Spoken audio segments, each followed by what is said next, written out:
Hello everyone, welcome to sleepy classes. तो a very good morning to all of you. तो चलो शुरू करते हैं आज 11 अक्टूबर के जो न्यूज़पेपर है उसके करंट अफेयर्स एंड सोर्स की अगर मैं बात करूँ तो the Hindu is the only source. ठीक है, द हिंदू को फॉलो किया है एंड आज की न्यूज़ है जनरल, बहुत सिंपल से क्वेश्चंस आपसे मैं पूछूंगी। ठीक है, कुछ ज़्यादा न्यूज़ नहीं थी यहाँ पे। 4 और 5 articles will be discussing today. ठीक है, जो कि इंपॉर्टेंट एंड रेलिवेंट है to your examination perspective, right. To begin with, micro finance loan defaults surged in 2024-2025 Sadhan data. ठीक है, तो सबसे पहले आपको पता होना चाहिए कि माइक्रो फाइनेंसिंग लोन्स होते कौन से हैं। दूसरी चीज कि साधन डेटा, ये साधन है क्या एक्चुअली में। चलो समझते हैं।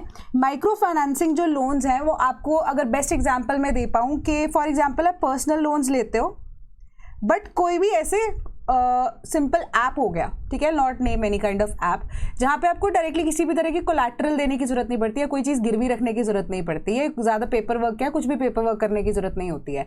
बट इन रिटर्न अगर आप देखोगे कि जो अमाउंट है वो आपको बहुत ज़्यादा देना पड़ता है, यानी कि 20 से 22% के बीच में जो पर्सनल लोन है वो वेरी करता है। ठीक है, तो वो इंस्टीट्यूशन एक तरह से बैंक्स नहीं होते, वो इंडिपेंडेंट ऑफ बैंक्स होते हैं। ठीक है, तो उनको माइक्रो फाइनेंस जो है इंस्टीट्यूशंस बोलते हैं।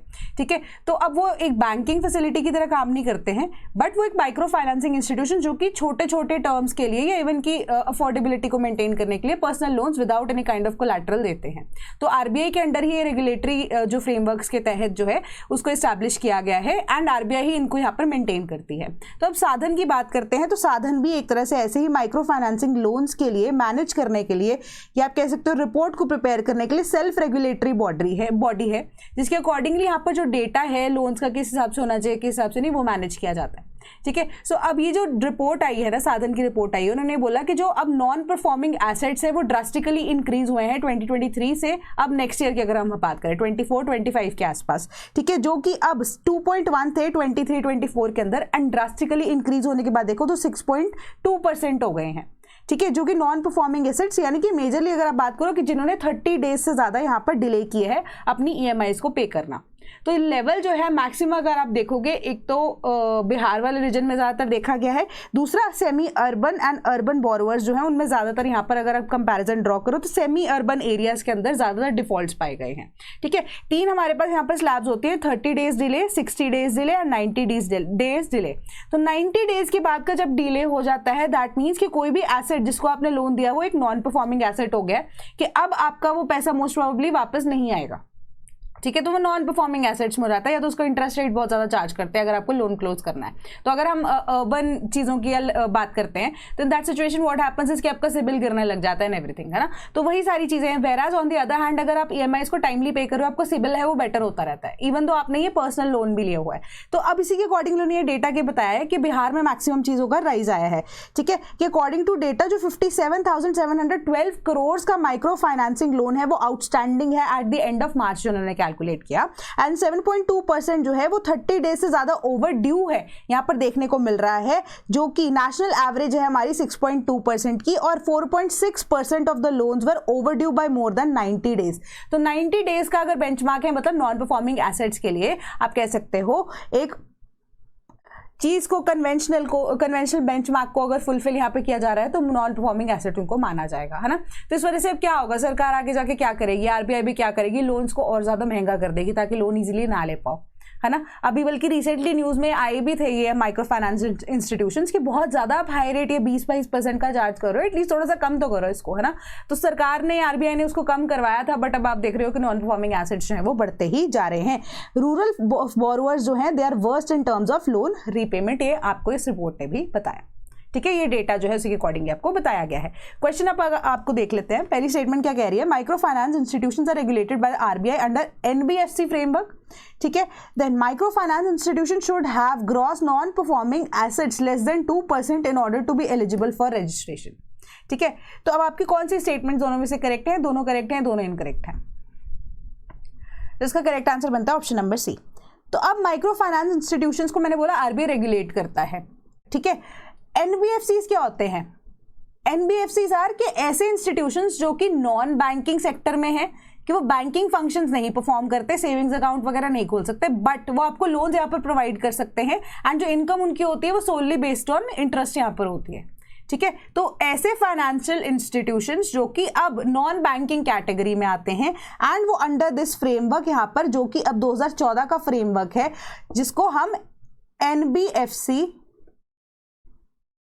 माइक्रो फाइनेंस, NBFC MF यहाँ पर बोलते हैं, MI बोलते हैं, sorry, non banking financial institutions जो होते हैं, विद रिस्पेक्ट टू दैट हमारा जो MI यहाँ पर फ्रेमवर्क है माइक्रो फाइनेंस इंस्टीट्यूशंस के लिए 2014 का रेगुलेशन है, उसको फॉलो किया जाता है एंड उसी के बेसिस पे अब एलिजिबिलिटी क्राइटेरिया क्या होता है उसके यहाँ पर डिसाइड होता है कि कौन सा माइक्रो फाइनेंशियल इंस्टीट्यूशन में यहाँ पर रजिस्टर होगा, कौन सा नहीं होगा। तो एलिजिबिलिटी क्राइटेरिया के लिए मल्टीपल चीजें जो है वो ध्यान में रखनी पड़ती हैं कि वो रजिस्टर होना चाहिए with the RBI as non banking financial company.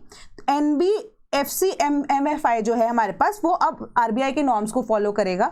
3 साल की कॉन्टिन्यूस उनकी प्रोफाइल ट्रैक रिकॉर्ड यहाँ पर होनी चाहिए। अब ग्रॉस नॉन परफॉर्मिंग एसेट्स जो है वो 2% से कम होने चाहिए एंड नेट NPA जो है एनुअल अकाउंट्स के बेसिस पे 0.5% से कम होना चाहिए। तो अभी के बेसिस पे आप देख लीजिए कितना वो 6 पॉइंट समथिंग चल रहा है, तो बहुत ज्यादा हाई लेवल है। क्रेडिट ब्यूरो का मेंबर होना चाहिए वो। मिनिमम कैपेसिटी जो है असेसमेंट की MFR 5 बाय क्रिसिल और इट्स इक्विवेलेंट, ठीक है। क्रिसिल इंटरनेशनल काइंड ऑफ या आप ग्लोबल स्टैंडर्ड्स मान सकते हो कि रेटिंग के बेसिस पे, ठीक है। For the banks as well ये चीजें होती हैं, ठीक है। क्रेडिट फैसिलिटीज के लिए भी ये चीज क्रिसिल के लिए जरूरी होती है, ठीक है। And they should not have defaulted in repayment outside the borrowings in the last 3 years और अंडरगॉन कॉर्पोरेट डेट रीस्ट्रक्चरिंग, ठीक है। किसी तरह का डेट कंपनी के ऊपर भी नहीं होना चाहिए यहाँ पे, क्योंकि मैंने आपको कि सोल वे ऑफ अर्निंग क्या है यहाँ पर, बोरोइंग्स के थ्रू ही है ना, कि आप किसी से पैसा उठाकर किसी थर्ड पर्सन को अगर आप प्रोवाइड कर रहे हो, बीच में जो इंटरेस्ट आ रहा है आपको, आप वही इंटरेस्ट से क्या करो, जहां से आपने पैसा उठाया उसके भी पेमेंट को वापस कर रहे हो, प्लस अब आप उससे भी इनकम कमा रहे हो। जैसे 22% सपोज मैंने आपको बोला ना कि इनका इंटरेस्ट रेट होता है, तो आपको जो लोन है किसी, आप मीडियोकर हो यहाँ पर, मीडिएटर हो, सॉरी, एक पर्सन है जो यहाँ पर आपको लोन जिसको चाहिए, ठीक है, तो अब वो बोरोवर कह सकते हो आप। अब C व्यक्ति जो है वो एक तरह से कोई कंपनी है, ठीक है, जिससे आपने लोन लिया, सपोज कीजिए एट 5% इंटरेस्ट, ठीक है। आपने वही अमाउंट को क्या किया, वापस से किसी बोरोवर को दे दिया 20% इंटरेस्ट, तो बीच में आपका क्या इंटरेस्ट यहाँ पर रहेगा कि 15% आप डायरेक्टली कमाओगे, ठीक है। तो ये 15% भी आप इससे कंप्लीट 20% के अंडर यहाँ पर कवर करोगे, 5% यहाँ पर कवर करोगे, जो 15% है वो आपका डायरेक्ट यहाँ पर प्रॉफिट होगा। C कंपनी ने कमा लिया, B कंपनी जो कि अब MFI है उसने भी कमा लिया, A व्यक्ति जिसको लोन की जरूरत थी बिना किसी कोलैटरल के उसको भी मिल गया। बस पेनल्टी है कि जो रेट ऑफ इंटरेस्ट है वो बहुत ज्यादा हाई है, ठीक है। इस तरीके से MFIs जो है वो काम करते हैं।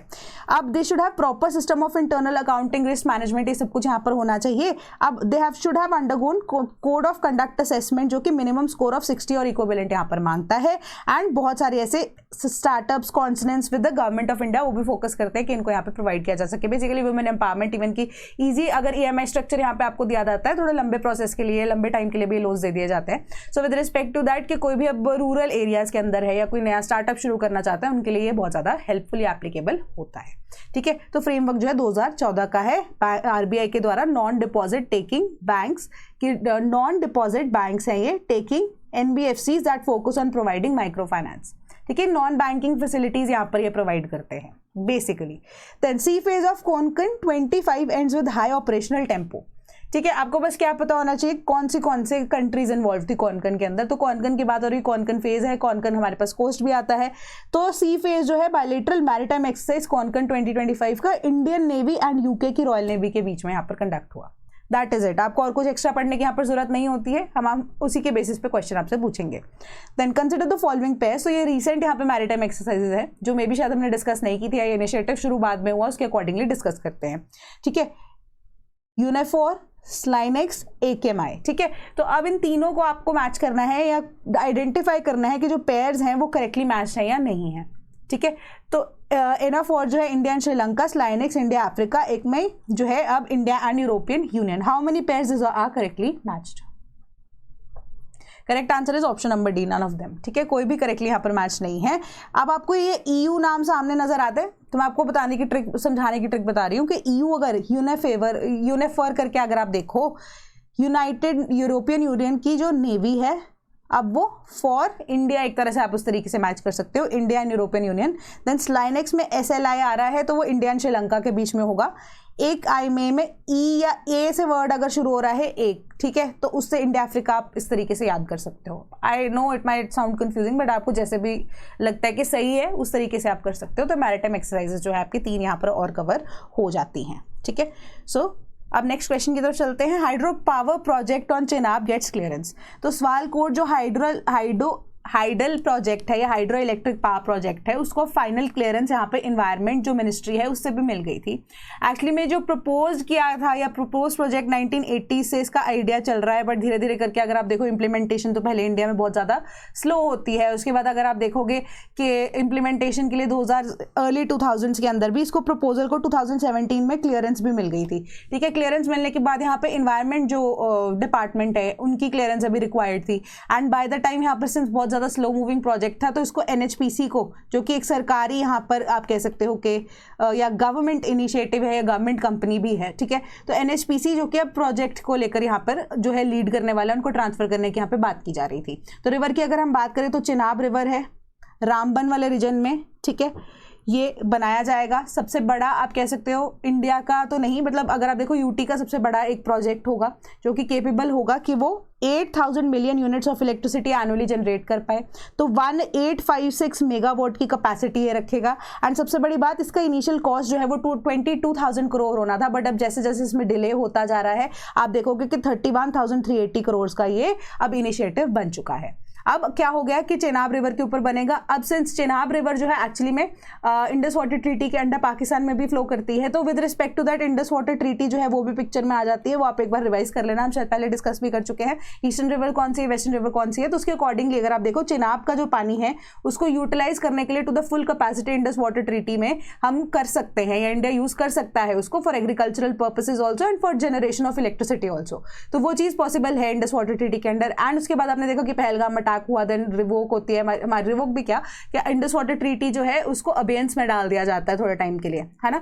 तो इसी वजह से अभी जो प्रोजेक्ट है उसको जल्दी से जल्दी इन्वायरमेंट जो है मिनिस्ट्री की तरफ से, डिपार्टमेंट की तरफ से आप देखोगे कि क्लियरेंस जल्दी मिल भी गई है, ठीक है। एंड प्रोजेक्ट को जोरों शोरों से शुरू करने की बात की जा रही है एंड फाइनली इसको कंप्लीट किया जा सकता है। एंड फ्लडिंग का जो इशू यहाँ पर आता है चेनाब रिवर के अंदर एंड आसपास वाले रीजन के अंदर, लोअर रीजन के अंदर जब हम देखते हैं बारिशों के टाइम पे, उसको भी ये कंट्रोल करेगा। ऑल्दो ये प्रोजेक्ट जो है इतना बड़ा है, बट इस डैम के अंदर आप देखोगे कि इनिशियली कोई रिजर्वायर की प्रोविजन है वो नहीं दी गई थी, बट अब इसको भी ऐड किया गया है। तो आपकी न्यूज़ ये सिंपली बता रही है, इसके अलावा आपको और कुछ पढ़ने की जरूरत नहीं है। क्वेश्चन देख लेते हैं। Consider the following pairs hydro power project and rivers. Ukai dam Krishna, Nagarjuna Sagar hydro electric power project Tapi, Maithon hydel power station Barakar. How many pairs is are correctly matched? Correct answer is option number A, only one. Maithon hydel power station जो है वो correctly matched है, जो कि अब झारखंड में Barakar river पे है। एंड नागार्जुन सागर बहुत फेमस है ये, ठीक है। Hydro electric power project Krishna river पे आंध्र प्रदेश में। उकाई डैम की जब हम बात करें तापी रिवर गुजरात में, ठीक है। Then Venezuela's opposition leader Maria Machado wins Nobel Peace Prize promoting democracy। तो डेमोक्रेसी को ही स्टैब्लिश करने में इनको बहुत ज्यादा यहाँ पर वक्त लग गया। अभी भी इनकी लड़ाई ऑन गोइंग है, खत्म नहीं हुई है, ठीक है। बट उनको यहाँ पर आप कह सकते हो नोबेल पीस प्राइज दे दिया गया है एंड उन्होंने इसको बखूबी एक्सेप्ट भी किया है। But she has dedicated this Nobel prize to president Trump, कि उनकी हेल्प की वजह से ये चीज़ को यहाँ पर इन वेनेजुएला जो पीस या डेमोक्रेसी की बात है या जो उन्होंने आवाज़ उठाई है, that wouldn't have been possible. तो जो सपोर्ट है वो यूएस का वेनेजुएला की तरफ यहाँ पर देखने को मिलता है, जिसको उन्होंने अप्रिशिएट भी किया। तो सिंपल सी बात है, अब हम वेनेजुएला की कहानी जो है मे बी या तो शॉर्ट में या कभी आगे भी डिस्कस करेंगे इन डिटेल क्या थी, ठीक है, क्योंकि इतनी ज़्यादा इंपॉर्टेंट नहीं होती है वो चीज़ें। तो बट आपको बस ये पता है नोबेल प्राइज़ मिला है उन्हें, नाम आपको पता लग गया, उसी के अकॉर्डिंगली अब हम देखते हैं वेनेजुएला की कहानी। Which among the following nations does not share the land border with Venezuela? Colombia, Suriname, Brazil, Guyana या Guyana, how you pronounce it, ठीक है। तो करेक्ट आंसर है इसका ऑप्शन नंबर बी, सरीनाम, ठीक है, सुरीनेम। अब आपको मैप दिखा देती हूँ। This is Guyana, this is your Suriname, ठीक है। This is Brazil, this is Venezuela and this is Colombia. And यहाँ पर आपका अटलांटिक ओशन है, बट यहाँ पे कहीं आपको कैरेबियन सी भी दिखेगी, ठीक है। एंड उसके बाद आप देखोगे कि पनामा वाला रीजन आ जाता है हमारे पास। एंड इम्पॉर्टेंस वेनेजुएला की बहुत ज़्यादा है यूएसए के लिए भी, एंड कोलंबिया की भी बहुत ज़्यादा इंपॉर्टेंस है यूएसए के लिए भी। उसको भी थोड़ा सा जब समझते हैं, सिंस H1B वीज़ा की यहाँ पर बात उठी थी थोड़े टाइम पहले। सो व्हाट हैपेंड वाज कि अब आप वेनेजुएला देखोगे, पनामा वाला रीजन ये आ जाता है। इसके बाद आप देखोगे थोड़े टाइम बाद 120-200 किलोमीटर्स के बाद हमारे पास जो है वो मेक्सिको वाला रीजन है वो शुरू हो जाता है, ठीक है। अब क्या होता है, वेनेजुएला, कोलंबिया, इवन इक्वाडोर की भी अगर हम बात करें तो ये एक इंपॉर्टेंट रूट है। H1B वीजा जो है वो भी स्ट्रिक्ट हो गया है एंड यूएसए में एंट्री करना बहुत ज्यादा मुश्किल हो गया है। And even Venezuelan people they need something to grow, यानी कि they need their economy to get better. तभी जो लोग हैं अब इस स्पेसिफिक रूट को जो मैं मेंशन करने जा रही हूँ, जिसको आपने देखा होगा या सुना भी होगा, डंकी रूट जिसको हम बोलते हैं, उसके लिए बहुत ज़्यादा फेमस ये रूट है। वेनेजुएला कोलंबिया से होते हुए, इक्वाडोर कोलंबिया से होते हुए, पनामा से होते हुए एक स्पेस आती है 100-200 किलोमीटर, जो मैंने बोला कि एक बीच में स्पेस आती है जहाँ पे कोई भी एक पर्टिकुलर गवर्नमेंट ओन नहीं करती है उस रीजन को, या उस पर कोई कंट्रोल नहीं होता, उसको हम डैरियन गैप बोलते हैं। ठीक है, तो अब ये डैरियन गैप पे भी धीरे धीरे करके मे भी हो सकता है कुछ रिस्ट्रिक्शंस यहाँ पे लगाई जाए, बट उससे पहले आसपास वाला जो रीजन है वो गरीबी से बाहर निकालना पड़ेगा। ठीक है, क्योंकि there are multiple documentaries also and multiple even vlogs अगर आप देखोगे ना इन चीज़ों को लेकर, डैरियन गैप को, जहाँ पे डुंकी लगा के आप कह सकते हो कि यूएसए में एंट्री करने की बात होती है मैक्सिको से। ऑल्दो बॉर्डर अब बहुत बड़ा कर दिया गया है, इसको पक्का जो है आप कह सकते हो कि काफ़ी लंबी हाइट तक अब उस दीवार को बना दिया गया है, but still there are chances कि लोग वहाँ से चले जाते हैं। तो वो इलीगल माइग्रेशन जो वहाँ पर यूएसए के अंदर हो रही है उसको रोकने के लिए यहाँ पे वेनेजुएला, कोलंबिया की जो इकोनॉमी है वो बेटर होनी चाहिए, सस्टेन्ड होनी चाहिए, and democracy must prevail over there, है ना। या इवन कि चलो यार डिक्टेटरशिप भी कहीं पे प्रिवेल करती है, बट आसपास के जो लोग हैं, जो आपकी स्टेट के सब्जेक्ट है, उनका तो भला होना चाहिए यहाँ पे, उनकी जो डेवलपमेंट यहाँ पर होनी चाहिए। तो ऑल टुगेदर उसी के बेसिस पे Venezuela and Colombia are important to USA as a whole. ठीक है, बाकी अब करेबियन सी है, बीच में पनामा कैनाल तो है ही है, तो ट्रेड रूट के लिए तो ऑब्वियसली इंपॉर्टेंट भी होगा यहाँ पर। अगर आप बेस बनाने की बात करते हो, नेवल बेस बनाने की बात करते हो, तो इंपॉर्टेंट प्ले करता है रोल, है ना। तो अकॉर्डिंगली अब इसी के लिए एक तरह से आप इनिशिएटिव सोच सकते हो, या आप डेमोक्रेसी स्टैब्लिश करने की बात करते हो, तो नोबेल पीस प्राइज यहाँ पर दिया गया। द नेक्स्ट अगर हम बात करेंगे गाजा के सीज फायर की, तो it is coming into effect as Israel forces pull back to agreed deployment lines. तो लाइंस को भी यहाँ पर डिस्कस करेंगे, बट 20 पॉइंट जो अब गाजा प्लान है जो ट्रंप ने यहाँ पर दिया है वो क्या है कि गाजा जो है अब D radicalise terror free zone होगा। उन्होंने यहाँ पे 2 स्टेट थ्योरी का एक्सेप्ट नहीं किया है। ठीक है, इजराइल जो है यहाँ पर अभी कंट्रोल रखेगी, जरूर कंट्रोल भी क्या रखेगी कि वो एरिया भी आप कह सकते हो डिस्प्यूटेड ही रहेगा। 2 नेशंस जो है सेपरेटली यहाँ पर डिसाइड नहीं हुए हैं अभी भी। तो वो जो गाजा वाला रीजन यहाँ पे प्रपोज है वो कोई भी ऐसी, अब आप कह सकते हो यूनाइटेड नेशंस में भी, है ना, कोई भी ऐसी इंटरनेशनल अथॉरिटी जो है जो कि अनबायस्ड है उनके थ्रू मैनेज किया जाएगा। तो सबसे बड़ी बात, गाजा जो है वो रीडेवलप होगा for its people. Even USA is willing कि वहाँ पे वो इन्वेस्टमेंट करे, वॉर खत्म हो जाएगी, एंड जो अब लाइन्स यहाँ पर ड्रॉ की गई हैं उसके अकॉर्डिंगली जो विड्रॉल है वो इजराइल की आर्मी करती रहेगी। देन जो कैप्टिव्स हैं वो एक दूसरे को यहाँ पर रिटर्न कर दिए जाएंगे। पैलेस्टीनियन जो अब प्रिजनर्स हैं वो वापस भेज दिए जाएंगे, एंड इजराइल जो है वो भी पैलेस्टीनियंस को वापस करेगा, एंड पैलेस्टीन वाले, गाजा वाले जो लोग थे वो भी अब इजरायली जो उन्होंने यहाँ पर रखे हुए थे या वॉर के तहत उन्होंने अब अरेस्ट भी किया उन्हें, या जो अपने पास रखा भी था उनको वो रिलीज करेंगे। ठीक है, सो हमास जो है वो अब डीकमीशन कर देंगे अपने वेपन्स को। ठीक है, एमनेस्टी फॉर सेफ पैसेज यहाँ पर अब्रॉड यहाँ पर दिया जाएगा। देन ह्यूमैनिटेरियन एड जो है वो इमीडिएटली एंटर करेगी गाजा वाले रीजन में। एड जो है वो United Nations and red crescent के थ्रू ही होगी। एंड कौन से, रफा क्रॉसिंग वाले रीजन में। रफा क्रॉसिंग वाला रीजन जो है इजिप्ट और गाजा का बॉर्डर कह सकते हो, सर्दर्न बॉर्डर, उसको भी देखते हैं यहाँ पर अभी मैप पे। गाजा जो है गवर्न किया जाएगा टेम्पररीली टेक्नोक्रेटिक पैलेस्टीनियन कमिटी के द्वारा अंडर एन इंटरनेशनल बोर्ड, जो कि अब फॉर्मर यूके के प्राइम मिनिस्टर टोनी ब्लेयर को इंक्लूड करता है, एंड लेड बाय ट्रंप। ठीक है, ट्रंप जो है इकोनॉमिक प्लान यहाँ पर रीडेवलप करने के लिए गाजा को, जहाँ पे ग्लोबल इन्वेस्टमेंट की बात करते हैं, वो होगा। स्पेशल इकोनॉमिक जोन एस्टैब्लिश किया जाएगा फेवरेबल ट्रेड टर्म्स के साथ। नो फोर्स डिस्प्लेसमेंट, हमास को एक्सक्लूड किया जाएगा फ्रॉम गवर्नेंस। ऑल वेपन्स जो है वो डिसमेंटल कर दिए जाएंगे। रीजनल पार्टनर्स गारंटी करते हैं कि हमास जो है कंप्लाई करेंगे, एंड सिक्योरिटी यहाँ पर मेंटेन की जा सकेगी। इंटरनेशनल स्टेबलाइजेशन फोर्स जो है वो डिप्लॉय की जाएगी टू सिक्योर गाजा, एंड उनके लोगों को यहाँ पर ट्रेन करने के लिए, पुलिस को ट्रेन करने के लिए। Israel won't occupy Gaza, withdraw की गई है as a stability and demilitarisation process. And if Hamas जो है वो रिजेक्ट करते हैं इस प्लान को, तो आईएसएफ यानी कि इजरायली जो फोर्स है वो टेक ओवर करेगी लोगों के ऊपर, या इवन गाजा वाले रीजन के ऊपर। अब आप देखोगे कि इंटरफेथ डायलॉग जो है इसको लॉन्च किया गया है ताकि values of tolerance and peaceful coexistence जो है वो रिटेन की जा सके। रिफॉर्म कर रहे हैं, paving way for Palestinian self determination and statehood. कब मिलेगी वो नहीं पता है अभी, स्टेबलाइजेशन थोड़े लंबे टाइम तक यहाँ पर चलने वाली है। ठीक है, US led talks for peaceful political future between Israel and Palestinian. ये 20 पॉइंट प्लान है। तो अब आपको यहाँ पर लाइन्स दिख रही होंगी डिफरेंट। ठीक है, तो अब इन लाइंस का मतलब क्या है वो भी देखते हैं कि जो ओरिजिनली गाजा स्ट्रिप थी उसमें से 58% तो है इजराइल रिटेन ही कर रहा है, ठीक है। तो अब जो ये रीजन है नॉर्थ गाजा वाला, जहाँ पे मैं अब आपको ये येलो के अलावा ये वाला रीजन है, तो ये गाजा वाला रीजन यहाँ पे बनेगा, ठीक है। तो अब सबसे पहले येलो लाइन जो आपको नजर आ रही होगी ये फर्स्ट फेज के अंदर है। तो अभी फिलहाल अगर आप लगा लीजिए कि इजराइल की आर्मी अगर ये ब्लू लाइन के आसपास है, तो अगर पहली बार में ये एक्सचेंज कर लेते हैं प्रिजनर्स को, उसके बाद क्या होगा, फर्स्ट स्टेप में ये येलो लाइन पे चली जाएगी इजराइल की आर्मी, ठीक है। अब सेकंड यहाँ पर क्या है कि सेकंड फेज में इंटरनेशनल स्टेबलाइजेशन फोर्स जो है वो अपनी मोबिलिटी जो है बढ़ा देगी, ठीक है, एंड ओवरसी करेगी security and support of Palestinian policing. अब जो इजरायली फोर्सेस है वो रिट्रीट फर्दर कर जाएंगे टू द रेड लाइन, ठीक है। तो उसके बाद क्या होता है, वो रेड लाइन पे चले जाएंगे, तो यहाँ पर आईएसएफ जो है वो एंटर हो जाती है। देन उसके बाद थर्ड विड्रॉल जो है सिक्योरिटी बफर जोन का है, फाइनल फेज है। इजरायली फोर्सेस जो है they are being pull back to designated security buffer zone, leaving a limited portion of Gaza under Israeli military control while an international administrative body supervises governance and transitional period. कि अब उसके बाद आप देखोगे कि buffer zone के लिए ये अगेन रेड लाइन यहाँ पर बनाई गई है, ठीक है। वहां वाला जो बाकी वाला रीजन है, अगर आप देखोगे इसके पीछे वाला जितना भी रीजन है वो अब इजराइल की आर्मी कंट्रोल करेगी, बाकी जो है रीजन अब आईएसएफ यहाँ पर कंट्रोल करेगी। तो बफर जोन के लिए अगर आप देखोगे कि ये छोटी छोटी डॉटेड लाइन्स जो हैं ये है, ठीक है। तो अकॉर्डिंगली ये आपका प्लान है, ठीक है। तो अब ये इतना रीजन जो है वो आपका बफर जोन के अंदर माना जाएगा।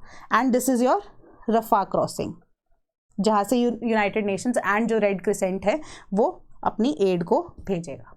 आई होप आपको चीज़ें समझ आ गई हो, कोई डाउट हो तो आप मुझे बता भी सकते हो। तो 20% discount offer is still valid. Deepavali is the code, valid across all the courses for state PSC, UPSC and different examinations which we cater. Along with that आपके जो यूपीएससी के फाउंडेशन बैचेस 2026 के एंड 2027 के along with the test series are also active. कोई भी course को लेकर अगर इंक्वायरी है तो टोल फ्री नंबर 1800-890-3043 पे आप हमें कॉन्टैक्ट कर सकते हैं। sleepy.class@gmail.com पे हमें ईमेल भी कर सकते हैं। So that is all from my side today. Thank you so much.